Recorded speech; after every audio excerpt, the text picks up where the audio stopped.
कुछ दिन पहले जेएनयू के छात्रों ने मोदी और अमित शाह को गाली गलौज की। उन्होंने नारे लगाए, मोदी शाह तेरी कब्र खुदेगी।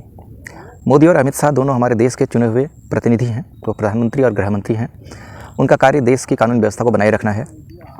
ये छात्र, ऐसा नहीं है कि जेएनयू में पहली बार ऐसे नारे लगे हैं, 7-8 साल पहले वहाँ पर भारत तेरे टुकड़े होंगे के नारे लगे।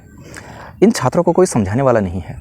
मैं टीवी पर बहस देख रहा था, कई इंटेलेक्चुअल्स जो मोदी से सहमत नहीं है। देखो, मोदी से सहमत होना अलग चीज़ है, असहमत होना अलग चीज़ है।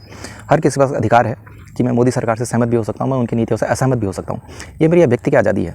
लेकिन जो इंटेलेक्चुअल्स हैं, उनकी बातें सुन के बड़ा आश्चर्य होता है कि वो कह रहे हैं कि ये जो छात्र नारे लगा रहे हैं, इनकी ये जाँच होनी चाहिए नारे लगवा कौन रहा है। और वो आरोप लगा रहे हैं कि ये सरकार के कहने पर ऐसे नारे लगा रहे हैं। सबसे पहले तो इन नारों की आलोचना की जानी चाहिए, इसके कड़े शब्दों में निंदा की जानी चाहिए। उन छात्रों को सही ट्रेनिंग दी जानी चाहिए।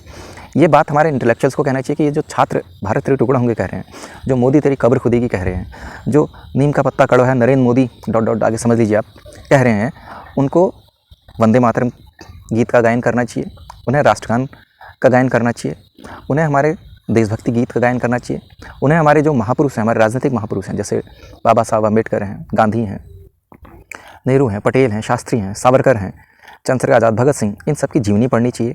इसके लिए उन्हें प्रेरित करना चाहिए। उसके अलावा हमारे देश के जो कल्चरल जो हिस्ट्री है उसका अध्ययन करना चाहिए। अभिव्यक्ति की आज़ादी के नाम पे इस तरीके से भोंडापन, यह अभिव्यक्ति की आज़ादी नहीं है, यह भारत के विरोध में नारे लग रहे हैं। और इसकी आलोचना होनी चाहिए उन छात्रों को जो हमारे टैक्स के पैसों से वहाँ पढ़ रहे हैं, बहुत मिनिमम फीस वो पे कर रहे हैं, और इतने बड़े इंस्टीट्यूट से जाके जब पढ़ के बाहर निकलते हैं, वो जब किसी कॉलेज में प्रोफेसर बनेंगे, वो कहीं ब्यूरोक्रेट्स बनेंगे, वो राजनीति करेंगे, तो ये जो उनके अंदर एक छाप है अपने देश के सर्वोच्च संस्थान के प्रति गाली गलौज करना, भारत तेरे टुकड़े होंगे करना, ये हमें कैसा देश बना के देंगे? ये सोचने वाली बात है। इन छात्रों का इलाज होना चाहिए, इन्हें कॉन्सेंट्रेशन कैंप में भेजा जाना चाहिए, और सरकार को भी इसमें ज़रा ढुलमुल रवैया नहीं अपनाना चाहिए।